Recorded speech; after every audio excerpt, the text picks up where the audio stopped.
شاہ احمد نوری، ابو الحسین احمد نوری، جو حضور اعلیٰ حضرت کے پیر و مرشد کے پوتے ہیں۔ اور مرشد کی محبت کیا ہے سمجھو، مرشد مرشد ہوتا ہے،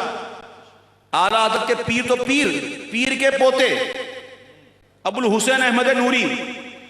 ان کی صدارت میں جلسہ ہو رہا تھا، سارے بڑے بڑے بزرگ بیٹھے ہوئے تھے، امام اعلیٰ حضرت بھی بیٹھے ہوئے تھے۔ ایک نعت خواں نعت پڑھ رہا تھا،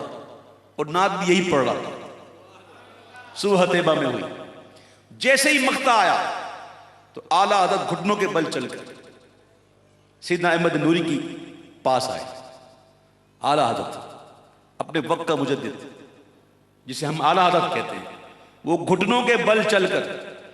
سیدنا ابو الحسین احمد نوری کے زانوں پر سر رکھ کر زارو قطار رو رہے ہیں، اور نعت خواں شعر پڑھ رہا تھا کہ اے رضائے احمد نوری کا فیض نور ہے، رضائے احمد نوری کا فیض نور ہے، اے رضا یہ احمد نوری کا فیض نور ہے، کہ ہو گئی میری غزل بڑھ کر قصیدہ نور کا۔